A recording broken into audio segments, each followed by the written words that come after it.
بسم الله الرحمن الرحيم. الحمد لله رب العالمين، والصلاة والسلام الأتمان الأكملان على المبعوث رحمة للعالمين نبينا وسيدنا محمد صلى الله عليه وسلم وعلى آله وأصحابه ومن اهتدى بهديه إلى يوم الدين. أما بعد، فإن أصدق الحديث كتاب الله، وخير الهدي هدي محمد صلى الله عليه وسلم، وشر الأمور محدثاتها، وكل محدثة في دين الله بدعة، وكل بدعة ضلالة، وكل ضلالة في النار. أعاذنا الله منا وإياكم من النار. قال الله عز وجل: يا أيها الذين آمنوا اتقوا الله حق تقاته ولا تموتن إلا وأنتم مسلمون. أما بعد، عباد الله، السلام عليكم ورحمة الله وبركاته.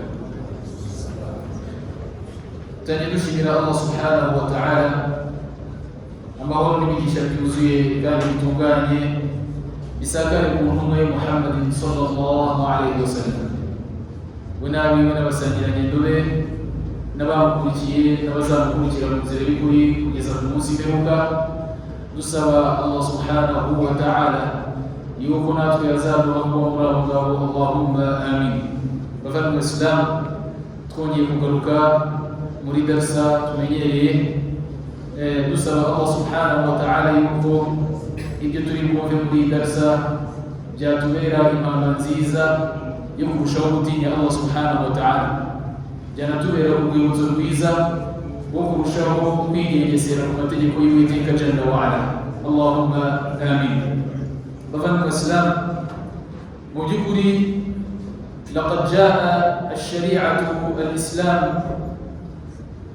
fa'a'adat lil-mar'ati makanataha.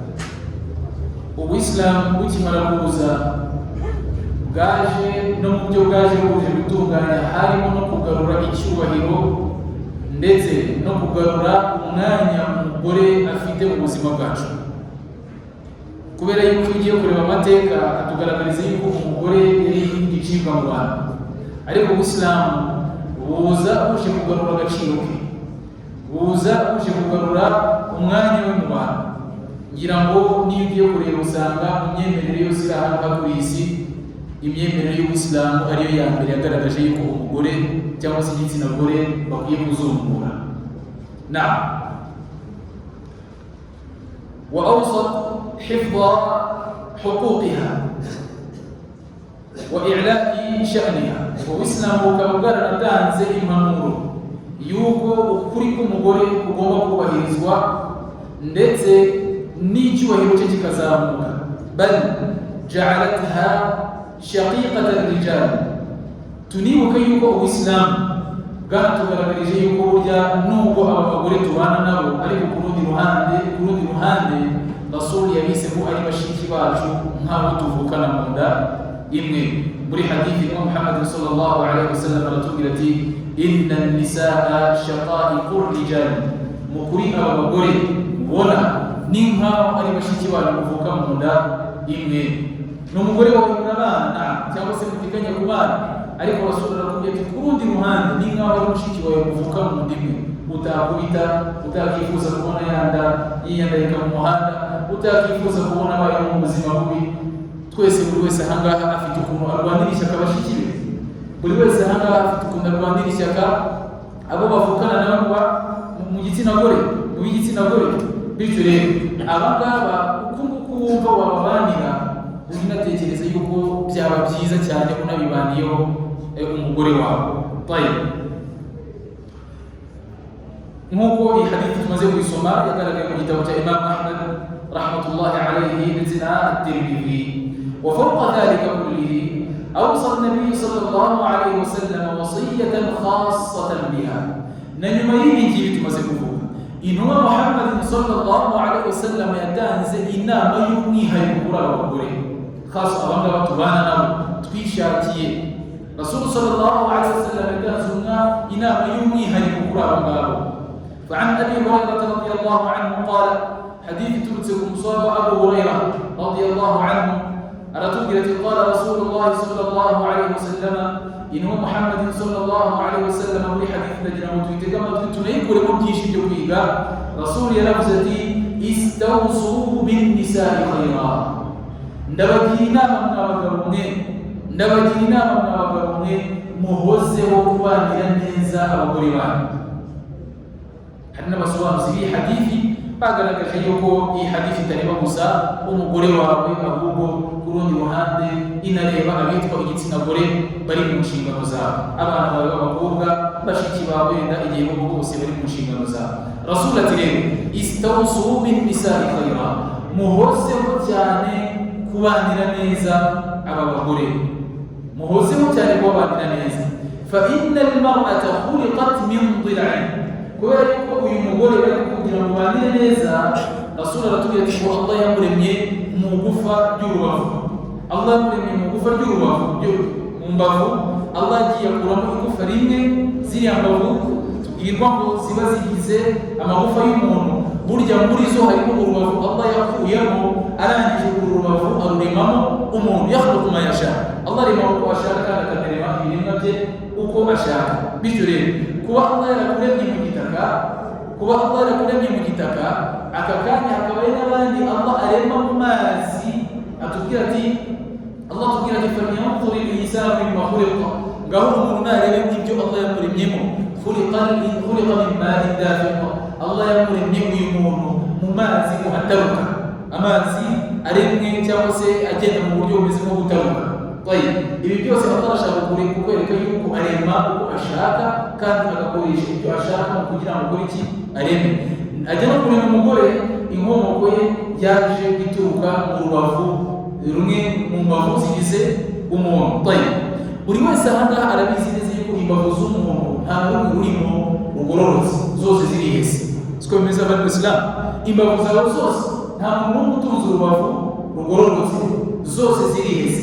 Kandi ngo uko uva hasi uzamuka hejuru ngo niko zirushaho kwiheta, hanyuma ngo byagera kuri rwa rundi rwo hejuru cyane, rubanza hejuru ngo niko rwihese cyane kurusha izindi, ari nabwo Allah yaremyemo uyu mugore. Ku rundi ruhande hari ibyo barimo baramusobanura nk'uko Rasul sallallahu alaihi wasallam atubwira ati wa inna a'waju shay'in fi dhila' a'laha. Rasul ati rero izi mbavu zose ukuntu zitorekanije ku murongo, urubavu ruri hejuru ngo nirwo rwihese cyane kurusha izindi zose, fa in dhahabta tuqimahu kasartahu. Rasul aratubwira ati rero nuramuka ufashe umwanzuro wo kujya kuvuga ngo ugiye kugerageza kurambura ruriya rubavu rugororoke neza, amaherezo nayo bava mu Islam kuravunika, waboha urubavu rirabufa, urubavu rw'inka bakubwira ati ngo rurambure. Ndahamya neza yuko sinzi ibyo wakoresha kugira ngo rurambure, ariko akhiran unagerageje kubikora byarangira ukoze iki, uruvunnye. Rero Rasul arimo arakubwira ati ntuzagerageze gushaka kurambura urwo rubavu. Ni nk'akubwira ati uyu mugore Allah yamuremye mu rugingo rwihese cyane, wowe ushaka kuvuga ngo ugiye kujya kumugorora, birarangira ukoze iki, uvunnye, birarangira umuvunnye. Rasul aratubwira ati ngo nanone nufata umwanzuro ukavuga uti reka mureke uru rubavu ukuntu rumeze, birarangira ruvuge ko akundi Allah yakoze iki, yaruremye. Hari ibyo Allah ari kukubwira, amarangamutima y'umugore ntabwo biri ku murongo ijana ku ijana, hari ukuntu ateye. Allah arakubwira ati nanone n'urugingo rworoheje. Bamwe mu bamenyi ba siyansi bakubwira ati uko umugore arushaho kugira umubiri woroheje, amarangamutima yoroheje, ibitekerezo byoroheje, niko arushaho kuba mwiza, niko arushaho kugaragarira neza amaso y'abamwifuza. Ngo ariko ibyo byose iyo birushaho kugenda bigabanuka bimwe na bimwe, nibwo abantu bagera aho bakajya bareba bakavuga ati la ilaha illallah, ni umukobwa cyangwa hari ukundi kuntu. N'ingendo ye niyo uyibonye ubona ni ingendo yoroheje gake gake, irimo ubwitonzi. Umukobwa ushobora kugenda ukibazwa ko astaghfirullah alazim, ushobora kuba anaterura ibyuma y'inguru, ariko kubera ukuntu Allah subhanahu wa ta'ala atubwira muri Qur'an ati walaysa dhakaru kal-untha, Allah walaysa dhakaru kal-untha, igitsina gore ntabwo kimeze n'igitsina gabo, mu mvugo, mu miremekere, mu ngendo, byose ntabwo tumeze kimwe. Nicyo kimwe n'umuhungu, hari uko ashobora kugenda mu muhanda ukavuga ngo uyu muhungu agenda n'abakobwa. Hari ahantu muzi ishuri ryigisha abantu ingendo ku buryo ngo abakobwa iryo shuri baryigamo bakabinuza n'abahungu iryo shuri baryigamo bakabinuza, ariko bitewe n'uburyo Allah yaturemye akanadutandukanya, niyo ubonye umuntu agenda ubavuga uti iyi ni ingendo y'abakobwa, iyi ni ingendo y'abagabo. Allah abitubwira muri Quran. Rero Rasul sallallahu alaihi wasallam atubwira ati uyu mugore bitewe n'uburyo Allah yamuremye, nushaka gutekereza kujya kugorora bizarangira ukoze iki? Uzaba ugiye kuvuna umuntu, uzaba ugiye kwangiza. Rero kuko Allah yamuremye muri iki gihugu, ese bavandimwe Islam, ndakeka buri wese yamaze kumenya ngo turimo turagenda tugana heza.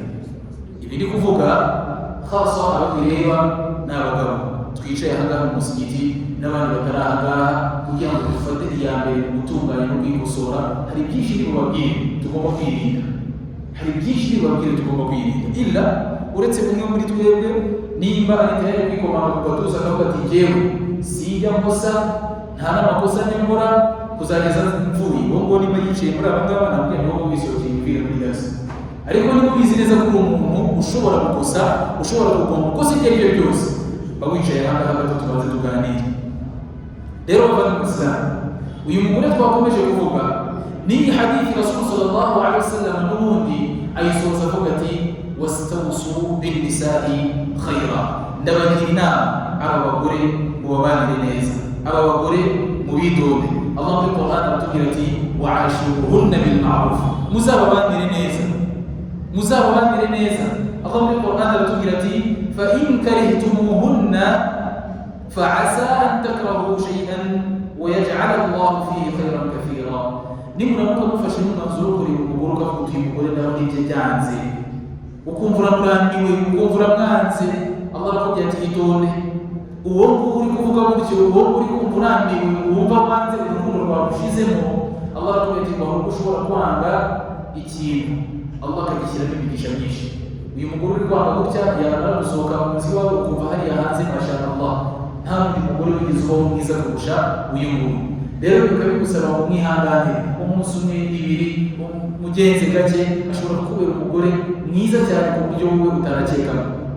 Iyi hadithi rero baratubwira bati arada an-nabiy sallallahu alaihi wasallam an yusi rijala ummatihi min al-azwaj wal-aba'i wal-ikhwa wa ghayrihim bin-nisa'i faqala istawsu bin-nisa'i khayra. Rasulullah yazimo atugirina muri hadithi n'abagabo mwe Rasul sallallahu alaihi wasallam atugiriye inama, yatugiriye inama ikomeye cyane, atubwira ati rero iyi nama tuyigendereho.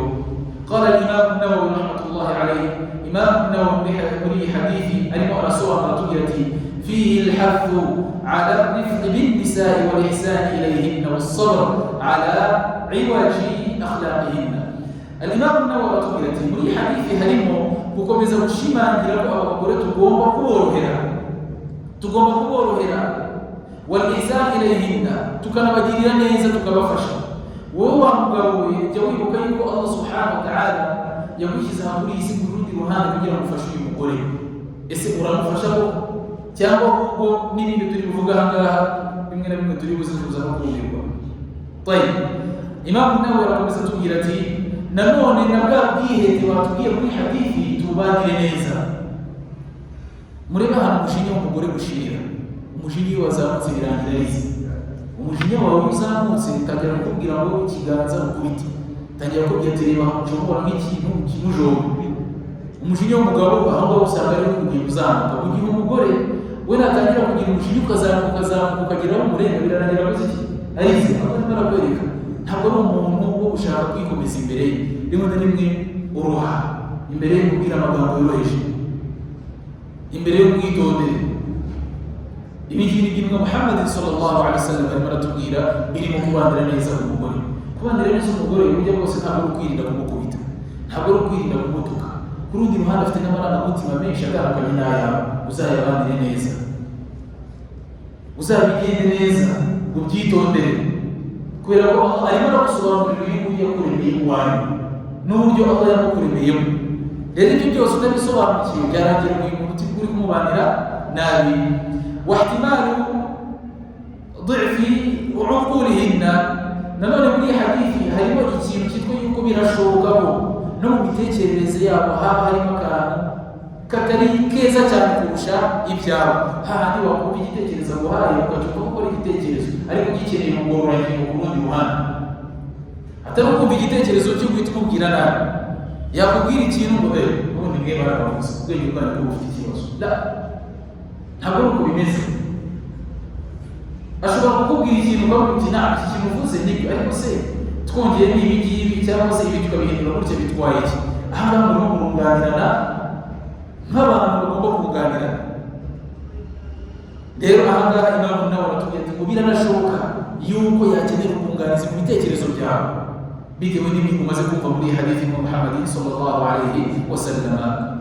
Nanone Imam Nawawi aratubwira ati wa karahatu talaqihinna bila sabab. Nanone mwirinde gutekereza ikintu cyitwa ubutane kuri bano bagore nta mpamvu.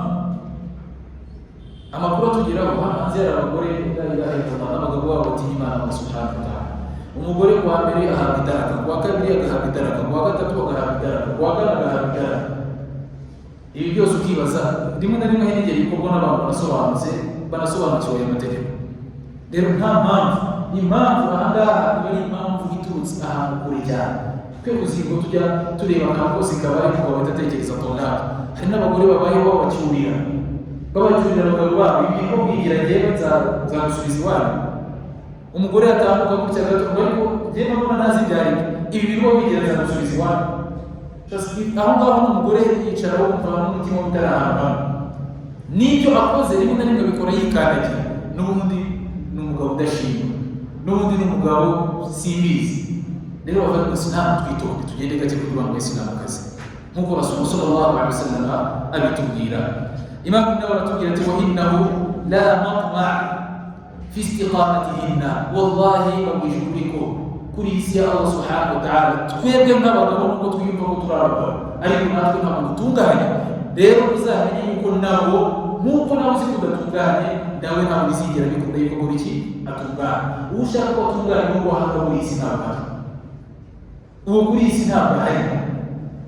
Ufite inenge ibihumbi n'ibihumbi zikugize, kuki wumva ko uyu nta nenge agira? Ufite amakosa menshi cyane gukora, kuki wumva ko uyu nguyu nta makosa akora? Ese bafata Isilamu reka mbabaze mwe abagabo, amakosa yose dukora twe turamutse ari twe bagore, bo aribo bagabo, twarabana binganiye? Ubwo nawe ujye wicara wibaza amakosa mfite njye nk'umugabo mbaye ari njye mugore uriya ariwe mugabo, hanyuma nawe akajya akora nk'ibyo nanjye ndimo ndamukorera kandi byagenda gute?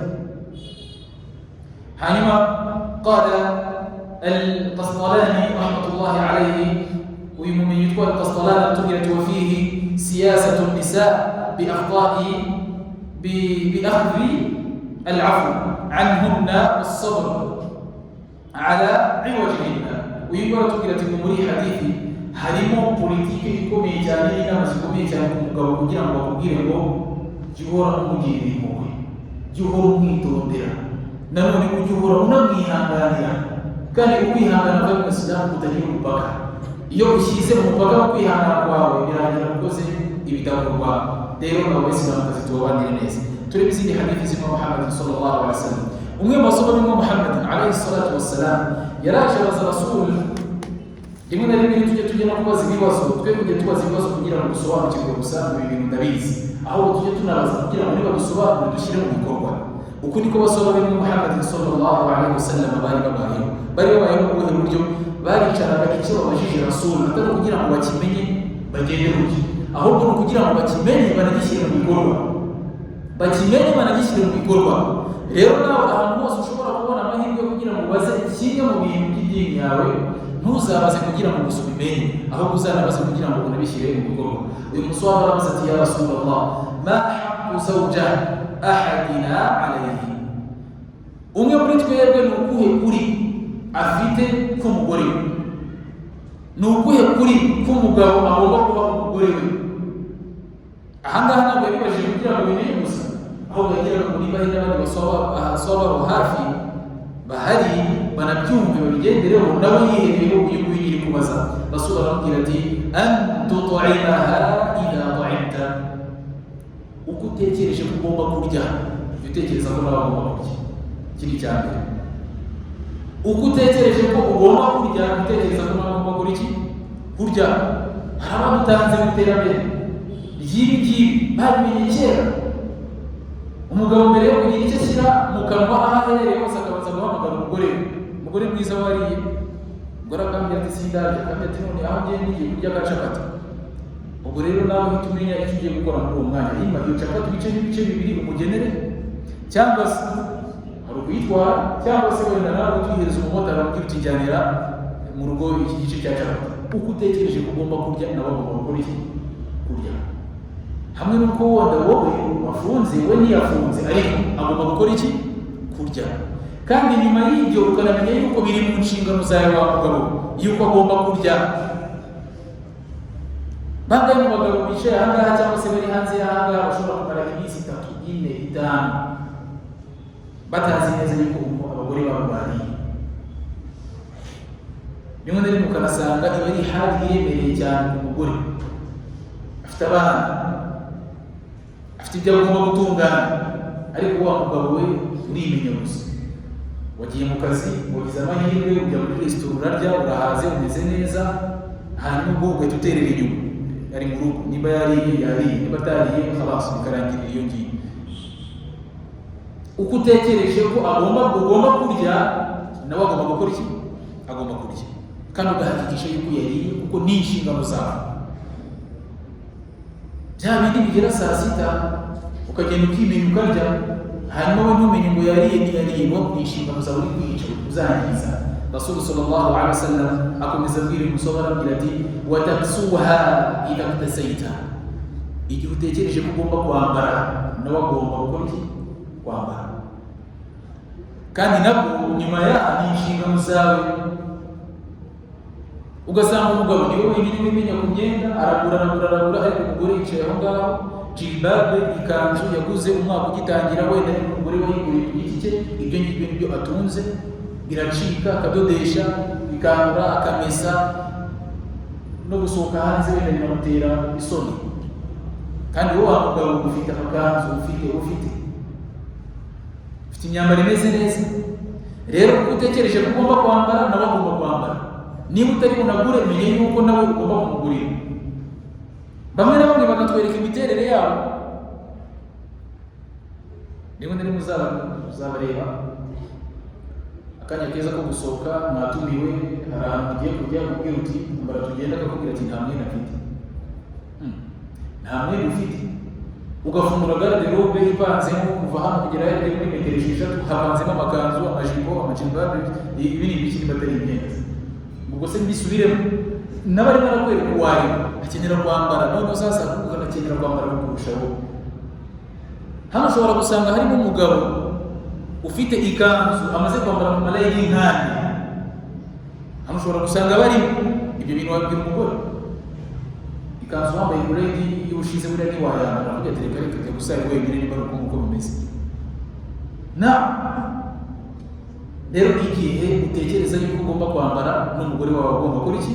Kwambara. Rasul ati rero wala taqribul wajha. Mwabagabo mwirize kubabwira ngo imijinya yacu izamutse cyane katurenga gutekereza gukubita. Rasul arakubwira ati rero uramenye ntuzegere uburanga. Uburanga bwubamira Allah subhanahu wa ta'ala. Uburanga buteyeho izuru akoresha mu guhumeka no kwihumuriza. Uburanga buteyeho umunwa akoresha mu gusingiza Allah, akoresha mu kurya. Hafi y'uburanga hatereye amatwi akoresha mu kumva. Barakubwira ati rero uburanga ntuzabwegere. Bangahe mu bagabo twumva hano hanze uyarakaye ahita arambura ikiganza akakubita urushyi umugore akaba yaguca muri 1, 2, 3 umutorera salamu ntiyikirize. Wazajya kubaza amateka akubwira ati amatwi y'uriya mugore yashizemo amayinite byararangiye. Byagenze gute se? Niyikiza buri munsi yahoza kubitwa n'umugabo. Niyumva bisaba yuko umwegera ukaba wanazamura agatijwi kugira ngo yumve salamu utore. Muregera salamu alaykum boyi baramurangije. Abandi nabo imboni zabo ziri dhaifu, zacitse intege, gukubitwa kwa buri kanya. Rero mwabagabo ikintu cyitwa gukubita umugore bikagera naho sasa bigera kuri runo rwego, ibyo ngibyo byageze ku rwego rubi cyane. Rasul sallallahu alaihi wasallam arangira atubwira ati wala tuqabbih, junirinda amagambo mabi n'ibikorwa bibi imbere y'uwo mugore. Hano hanze hari abagore ibitutsi byose bibaho bibi nibo babituka. Aragira icyo akora wandaye, aragira icyo akora wambwakazi. Twongeye tugaruka ugatuka ibi bitutsi. Iyo wifashe ugatuka umugore wawe ngo ni indaya, uzi neza ko mwaryamanye musangira uruhuri iki,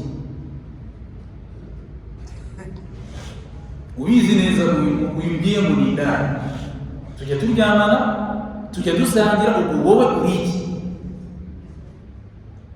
Uyu mugore ugira gutyo ugatuka ngo ni imbwakazi, mwararyamanye munasangira, ubwo uri iki?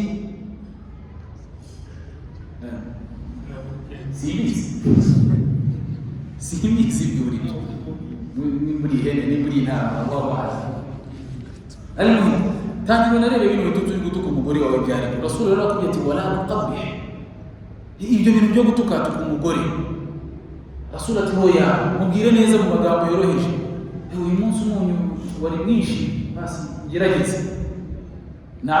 Ariko wabundi icara arimo ararya arimo arimyoza, wallahi uyu mugore n'ubundi baramubwiye yuko ashaka yuko umutima wanyu uzamuka ntapfa imitungo akayisigara. Uyu munyu wose umwana gutya byagenze bite?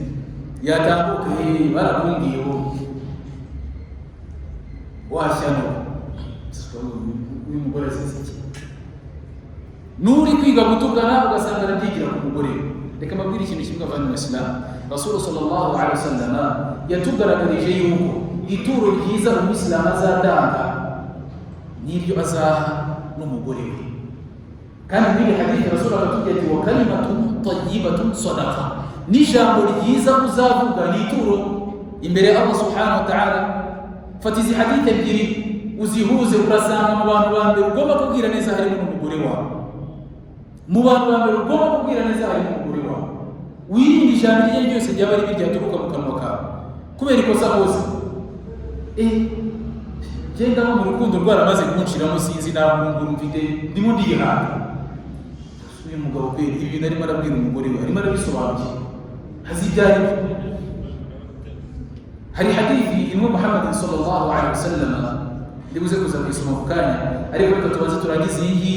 Akomeza kubwira umusobe arambwira ati wala tahjur illa fil bayt, nushaka no kwiruka mpunze ibibazo by'umugore wawe. Rasul ati ngo ntuzarebe urugo rwawe, ntuzarebe urugo rwawe. Nubona byakomeye vuga uti umugore ndabona uyu nguyu yagiye gutuma nsara nkirukanka, wirukanka mu rugo rwawe, ntusohoke mu rupangu. Wirukanka aho ngaho n'ibyago ugiye kurara mu cyumba kimwe arare mu kindi cyumba. Uko niko Rasul yakubwiye. Ariko rege ugasanga umugabo yigunze mu muhanda yicaye neza biti ngo wallahi shida za wanawake. Bamwe turabona mu muhanda bambara inkweto zidasa, bimeze bite? Wallahi Mwenyezi Mungu atworohereze. Uca ku muntu mu muhanda ubona ibitekerezo biri kuri akhira mukumva ari imyoje, ndugira ngo bimeze bite? Wallahi wanawake. Rasul akubwiye ati byose genda wicare mu rugo aho ngaho bariho wimyoreza, abariho bambarira inkweto zidasa, abari ibibazo bigukubitira, usohoke hanze abasilamu babone ko uri umusilamu mashama. Uretse ko nyine hari abigeraho ngo bikaba byananira bitewe wenda n'amarangamutima yabo. Hano hanze ushobora gusanga umugabo ibintu yabyitiranyije bimeze bite, ati umugore ntabwo turimo turumvikana. Ariko Rasul arakubwira ati ngo nujya no kwirukana ibibazo by'umugore wawe yirukanira mu rugo. Niba wumva wasaze isarira mu rugo, hanyuma nujya gusohoka hano usohokora umuntu mashallah. Impamvu yawe turagenda tuyireba kuri hadithi z'Imam Muhammad sallallahu alaihi wasallam. Ngaho turebe indi hadithi Rasul atubwira ati khayrukum li ahli, umwiza muri mwebwe nuba mwiza ku bantu biwe mu rugo, umugore we. Ni ukuvuga ngo rero niba ushaka kumenya urwego uriho rwo kuba umuntu mwiza imbere ya Allah subhanahu wa ta'ala, uzarebe uko ubanye neza n'umugore wawe. Umugore wanjye tubanye neza, mubaniye neza, ndi mwiza kuri we, imbere ya Allah hariyo amavi menshi cyane, biraryoshye. Ariko niba uzi neza ko umugore wawe mubaniye nabi, ubwo imbere ya Allah hari amavi menshi cyane y'umutuku. Ibintu byarazamye ngo urabizamisha. Hano hanze turabizi neza ko tubafite abagabo hanze bashimwa, bagera iwabo bikaba ibindi. Ari babandi no mu rugo abana bicara bavuga ati Mana nyagasani basi papa atahe twamaze gusinzira. n'ejo azagenda tutari twakanguka. N'umugore nawe akicara akavuga ati nta kundi bigenze n'ubundi ndi umugore mu rugo, reka pfe kumurindira. Akaza kukwakira atari uko gufitiye amatsiko avuga ati basta nta kundi. Rero Rasul sallallahu alaihi wasallam yaguhaye ibanga ryo kugira ngo upime ubwiza bwawe imbere ya Allah subhanahu wa ta'ala. Babanza gupimira mu ibanga yawe ubanye n'umugore wawe. Ese umugore wawe ni wa undi kujya ku kazi akicara mu rugo gukumbuye, cyangwa ni wa undi kujya ku kazi akicara avuga ati alhamdulillah icyama agakora akari akazi akabana agakora umwaka wose akikumirayo. Hari ikibazo nigeze kubaza Abayisilamu kazi, ndababaza nti bitewe n'uburyo ubanye n'umugabo wawe, iyo biza kuba izi nikahi tubamo zigera igihe zikarangira zikaba expired, tukajya kuri new winga ukajya gukoresha bundi bushya, mwabagore ni muri tayari kongera kujya gukoresha bundi bushya izi nikahi zacu? Bose bararambeye muri tayari. Bamwe bakajya babona ari gucugusa umutwe kugira ngo bagenzi babo batababona, ariko nawe uzajya kujya kwibaza umugore wawe kuri tubaho mwiza ukuri bibaye ngombwa ko iyi nikahi iba expired, tukagenda kwa shehe bakajya kuri new wing, wakemera yuko dukomezanya? Ashobora kugushyiraho kondisiyo nyinshi ukavuga uti izi ngizi ntabwo nari nzizi, kugira ngo byongere wagomba kubanza kuzuza ibindi bakagutondekanyiriza ku murongo. Ibi nabyo byari biri mu nama, ariko hari undi kubera ukuntu abanye n'umugabo yakubwira ati wallahi ntabwo nakifuza ko ibyo bintu byabaho, bitewe n'uburyo abona yuko ibintu bitunganye neza mu rugo, nta muntu babona no ibintu bitatu batumvikana, ariko baravuga ati alhamdulillah natosheka. Hanyuma mu yindi hadithi Rasul sallallahu alaihi wasallam aratubwira ati akmalul mu'minina imanan ahsanuhum khuluqa. Rasul aravuga ati ngo umwemeramana umaze kugira kuri imani iri ku rwego rwo kuzura ni ufite imico myiza kurusha abandi. Rasul sallallahu alaihi wasallam aratubwira ati wa khiyarukum li ahlihim khiyarukum li nisa'ihim. Rasul ati rero n'umwiza muri mwebwe mu mico nubanira neza abagore, nubanira neza umugore we. Izo zose ni hadithi ziri mu Islam n'abagabo, sinzi niba ari kugambira muri mu rasul. Izo zose zirahari. Bishira mu Islam twigengesere cyane kuri ibi ngibi, turigengesere kuri bano Bayisilamu kazi. Hari n'ubana hari hadithi n'abagabo mwe ndagira ngo tuyumve neza tubayitondere, wenda hari byinshi yadufasha guhindura mu buzima bwacu. Rasul muri hadithi aravuga ati la yafruqu mu'minun mu'mina in kariha minha khuluqa radiya minha akhar. Rawahu Muslim. Iyi hadithi mu gitabo cya Muslim, Rasul yaratubwiye ati uramenye uyu mugore wawe ntukagere ku rwego rwo kumwinuba, ntukagere ku rwego rwo kumurambirwa. In radiya minha in kariha minha khuluqa, ushobora kumwangira ikosa yakoze ariko ujye wibuka yuko hari ibindi byiza afite. Kuki twashyize icyapa cyitwa stop mu buzima bwacu iyo umugore akoze ikosa? Ukavuga uti ndetse mpagarara hano, ibi bintu akoze ntabwo nabyihangane. Ukibagirwa ko uri umuyisilamukazi umugore wawe usaye, ukibagirwa yuko uri umugore wawe ucunga neza abantu, ukibagirwa ko uri umugore wawe ugutekera, ukibagirwa ko uri umugore wawe ukorera byinshi unatinya Allah subhanahu wa ta'ala. Rimwe na rimwe no kwibutsa gusanga wowe wenda byarakunaniye. Ibi byose urabyibuka cyangwa wibuka ku ntenge aguyemo, ku ntenge cyangwa se ku kosa aguyemo, ugahita washyira icyapa udahanga ndahagaze reka nze muhereka aho mbere umugabo. Oya, iryo kosa aguyemo ku rundi ruhande ibuka ibindi byiza byinshi cyane. Mu minsi 30 niba 29 ashobora kukubanira neza umugore wawe, uriya munsi umwe uramenye kuzengurukaho, uramenye umunsi mpuzagutesha umutwe. Nabo nibyo nibyo wababwira na ariko ku rundi ruhande n'abagabo, wallahi ntaho uzagera ngo uhasange abantu bikungana bakagusa. Ntaho ibyo nibyo bizaba biri mu ijuru, bizaba biri mu ijuru. Allah aratubwira ngo azabanza dusukure mbere yuko tujya mu ijuru. Ibi byose by'ibibazo, abantu gufuha, kurakara, abantu inzangano, ibyo byose Allah azabikukumba bikure mu mubiri w'umuntu. Ariko ahantu hose uzakandagiza ikirenge cyawe uzahasanga abantu bakosa, baba abagabo baba abagore. Ariko hari n'ibyiza bafite, hari n'ibyiza bafite. N'umugore uramubwira uti guma mu rugo ngiye kugushakira riziki, akaguma mu rugo agatunganya gahunda z'urugo bikagenda neza bigatungana, yagira icyenyerera mu gato atahangaha ugiye kuhazira gute. bishira va Islam izi hadithi hizi zize kuzica mu matwi yacu muzigende. Ubwo se tuvuge yuko kuba Allah yaremeye yuko abantu bashaka umugore n'umugabo yari yibagiwe yuko hazabaho ibibazo mu bantu. Allah yarabizi ko ibibazo bigomba kuzabaho, ariko ku rundi ruhande baratwigishije ngo tubyifata mu gute. Intumwa Muhammad sallallahu alaihi wasallam ibi byose yarabitubwiye abantu ba mbere mu kubyubahiriza. Ninde wama hadithi y'uburyo ki Rasuli yigeze abandira nabi abagore? Ninde wari? Ntawe. Urasanga hadithi zose zigaragaza ko Rasuli yari umuntu mwiza ku bantu be, yajyaga n'abafasha imirimo yo mu rugo, yajyaga anagerageza kubagira inama, yarabaganirizaga. Hano ushobora gusanga ari nk'umugabo aheruka kuganiriza umugore we akimurambagiza. Niyo bagerageje kuganira ubwo ngubwo ni ikintu gitunguranye, umugore ashobora kuzana akabwira umugabo akamubwira ati umuriro washize, ariko bicara ahangaha mumaze kubwira umugore bicara ahangaha. Ibi bintu ngo bagahita bafungura ikiganiro, ntabwo uko bigomba kugenda. Umugore yakuzanira raporo y'umunsi ukamureba bari kumubona ushobora gufite ikibazo, ngwino hano akicara, ubwo mugahita mufungura ikiganiro. Si uko bimeze. Fata umwanya mwite umugore mwiza, reka twicare tuganire. Urabona mu minsi yashize byagenze gutya bigenda gutya, mugahita mufungura ibiganiro. Aho rimwe na rimwe unamubwira ibyifuzo byawe akabyumva neza, rimwe na rimwe nawe akubwira ibye bikumvikana neza mu matwi yawe. Ariko niba ari ibiganiro bigiye gufungurirwa mu bibazo urimo urareba imbere y'umugore wawe, amenye mu byo byose ibiganiro.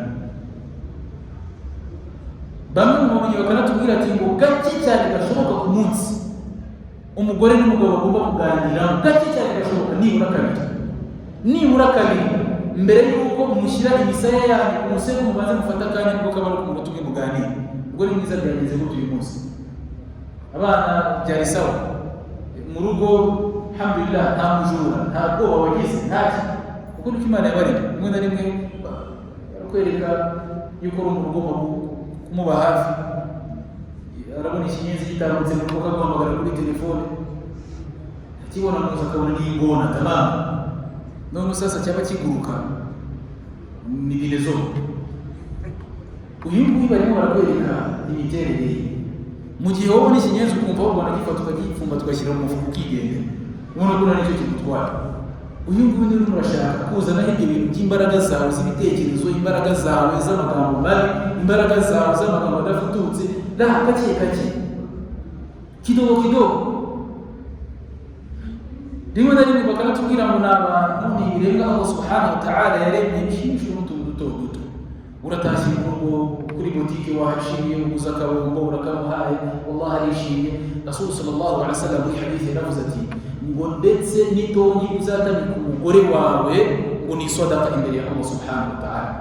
Mbabaze mwabagabo mweruka ryari tamika abagore babo mu rugo?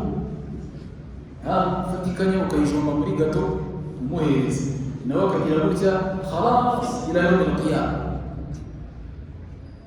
Rimwe na rimwe ukumva yuko no kubikora hariya akaganya ni uguhinda, cyangwa se wenda ni ibintu byataye umuco.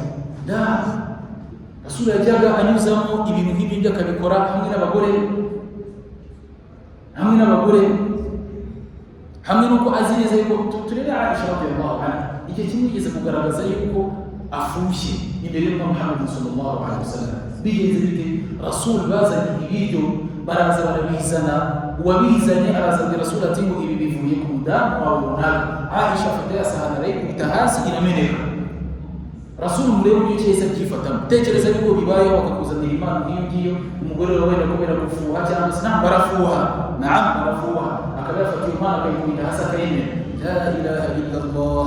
Uwo munsi ubanza n'izisenyuka n'abana bakaguruka bitewe n'ibyo ubonye aho ngaho. Ariko Rasul yahise yitonda, arangije Aisha ati Aisha ibi ngibi ntabwo byari kubaho nk'uko bigenje, amubwira mu magambo yitonze, arangije ngira kakana akakatiye imbere y'ahantu ntubivuge rwose. Rasul agenda abwira Aisha ati nshaka indi sahani imeze nk'iriya mwereke. Arayifata ahereza wa mwana arabati ngaho usubiza mu rugo.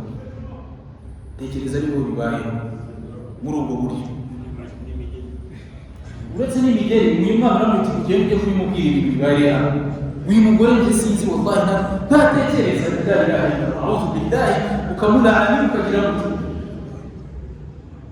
murebe Rasul Rasul sallallahu alaihi wasallam ese ntabwo yari afite imbaraga nk'izawe ku buryo yazamura ikiganza akamukubita, ariko yaritonze aniginga imana ndetse ndakwinginze wa mwana we ibyo ubonye aha ntubivuge.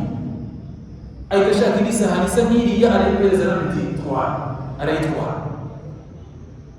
Ibi byose niyo mpamvu nabwiye Rasul watwigishije ibi, ni nawe wafashe iya mbere kugira ngo abyubahirize alayhi salatu wassalam. Rero icyo ndi kubabwira abandi Isilamu, rimwe na rimwe no kuba wakosereza umugore wawe ukamwegera ukamusaba imbabazi ntabwo ari igisebo. Ku rundi ruhande binagaragaza yuko uri n'intwari kuri we, binamwongera kumva yuko anakubuze mu buzima bwe byaba ari ikibazo. Yakumva yuko nta n'undi mugabo mwiza yabona nkawe. Ariko rimwe na rimwe usanga wa mugore yicara avuga ati basi tu nta kundi. Bityo urava mu Isilamu twigengesere ku mico yacu kuri bano bagore. Ari nabyo sasa tugiye kwinjiramo, tunagaragaze bimwe mu bintu tubakorera bidashimishije mu Isilamu. Ni byinshi nateguye, harimo n'ibyo nirengagije, ariko ngiye kureba ibyo nanditse aha ngaha ushobora gusanga ari ibintu bigera muri 24 binarenga. Ibi byose byitwa ngo ni ibintu abagabo bakorera abagore babo, rimwe na rimwe bikanakorwa n'abagabo mbere y'uko barongora abagore. Icyane hari ikintu gikorwa n'abagabo cyitwa kwizeza aba bakobwa cyangwa se aba bagore yuko muzabarongora kandi nta gahunda yo kubarongora bafite. Ugasanga umuhungu azi neza icyo ari gushaka kuri uyu mukobwa, imana agafaranga n'umukobwa yifitiye akamwirukana inyuma akamara agafaranga ke akamushyira aho ngaho, mu mutima abizi neza yuko nta gahunda yo kuzamurongora afite. Wallahu ni ubuhemu bukomeye cyane. Ubu ni ubuhemu bukomeye cyane. We aho yicaye afite icyizere ijana ku ijana ati nabonye umugabo. Kuba umugabo nawe ni iyindi mishinga, umuntu bakubyaza umusaruro we gutandukana n'arafungura botike ni ikibazo, gutandukana n'undi nagura imodoka ni ikibazo. Ibyo byose wamara kubigeraho, wallahi umugore ntamenye ahantu umugabo ari. Ubu ni ubuhemu. Allah muri Qur'ani aratubwira ati inna Allaha la yahdi kayda al-kha'inin. Allah ntabwo ajya atera inkunga ngo anashyigikire ibikorwa by'abahemu. Uko byagenda kose ibi bintu ukoze wallahi bizakugaruka. No ku munsi umwe uyu mukobwa Allah azagaruka kuri kwe kandi azamwishyura. Icyo ni cyane. Abahungu rero niba muzi neza ko nta gahunda mufite yo kwinjira muri ya rugo ngo ugende ujye kurambagiza uriya mukobwa unamurongore, mureke mu mahoro, mureke umuntu mugendererwa. Ibi bintu rero byateye usanga umukobwa arimo arihirwamo umushinga n'umuhungu avuga ati uyu mukobwa uko biri kose azangiza iki kintu, wallahi abahungu ntibakitondere. N'izindi nyungu nyinshi cyane abahungu mujya kureba mu bakobwa muvuga muti abangaba mugaragariza kuri kumurambagiza nyuma y'igihe gito cyane ntanamenye ngo unyuze hehe. Nanone irindi kosa rikomeye cyane abagabo bakora byitwa n'ubuhemu bakorera abagore babo, rimwe na rimwe mu gihe barimo barabarambagiza kubabeshya yuko hari ibintu bazabaha banabizeza ibintu badafite. Muzi ukuntu mutera imitoma abantu, ariko ujye unamenya limite mu gutera imitoma. Wallahi nzakugurira indege kugira ngo urusheho kumureshya hagati ati mashallah, wallahi tuzajya duhora mu Kivu, tuzajya duhora mu Kagera tujye kureba inyamaswa, tuzajya duhora. Ubwo umugore nawe akicara avuga ati mashallah. Mwamara kugerayo no mu marangi urahatwara kugira ngo umureshye agenda azi neza yuko abonye umugabo w'ibyifuzo bye, w'ubuzima bwe bwose burangiye. Rimwe na rimwe bagerayo bakavuga bati ubuzima sinabubasha. Kubera iki? Arimo arashingira ku bintu wamwijeje udafitiye ubushobozi, urimo urabishyashya mu mutima we uworoshya kugira ngo mukunde mujyanirane. Bitwaye iki ko wamubwiza ukuri? Mubwira uti rero akamubwiza ukuri, urabona ko igihe cyo kubana kigeze. Umutungo ntunze ni matora imwe mfite ndaro mu rugo na radiyo n'ibitabo n'amakayi nigiyemo muri primaire, ibindi tuzabishaka turi kumwe. Khalas akubwira ati radiyo ndabyemeye, insha Allah tuzagenda gake gake. Uyu munsi akubona mu modoka wayikodesheje, ejo akubone mu yindi barutije, ujye unamubwira uti ngo iyi nutayibona no kuva yagiye mu kazi, iyi ngiyi nutayibonamo mukuru wa nyuma nayimutije gute umubeshye nimugerayo ajya yicara avuga ati la ilaha illallah. Urizi neza ko ufite igitabo kingana gutya wanditsemo amadeni,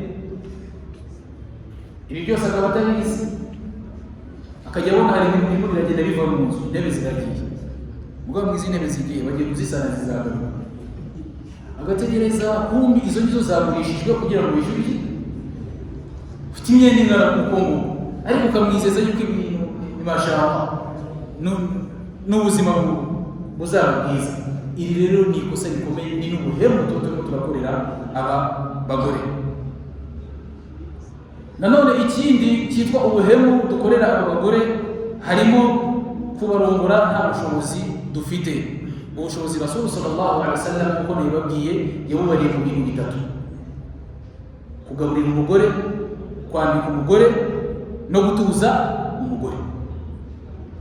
Umuyisilamu araje arambagije umukobwa, igihe cyo kubana kirageze, ngo ntacyo uzaburi iwanyu, noneho nyuma y'imyaka 2 inshallah uzi iwanyu, ngo nta bushobozi ufite.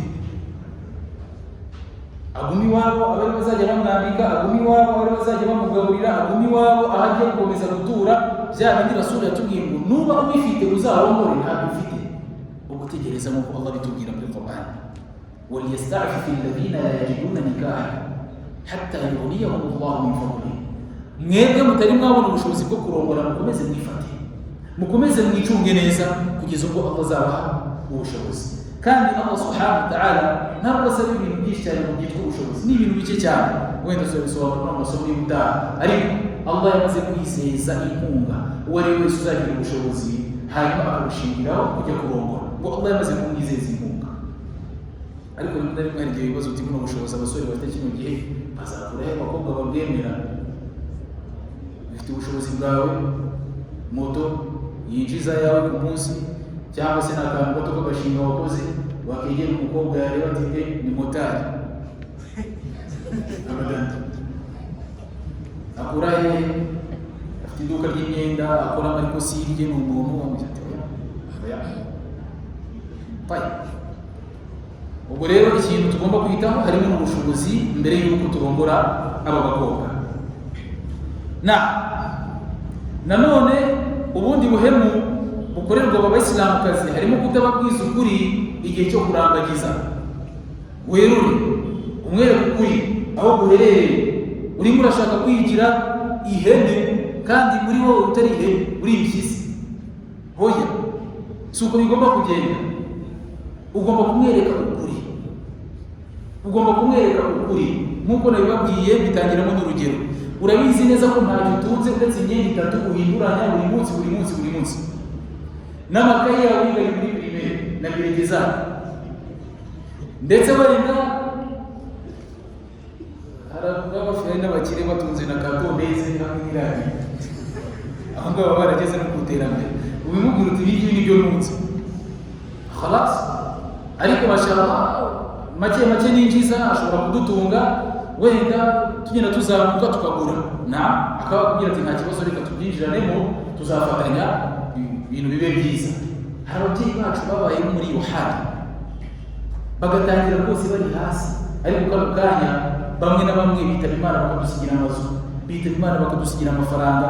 Wajya kubaza amakuru yabo bakubwira ati wallahi papa na mama wawe babanye bari ku nkunga z'ababyeyi babo, ariko rimwe na rimwe banyuzamo bakabafasha. Rero bavandimwe Isilamu, tugaragaze ukuri igihe turi kurambagiza abakobwa, tubagaragarize ukuri.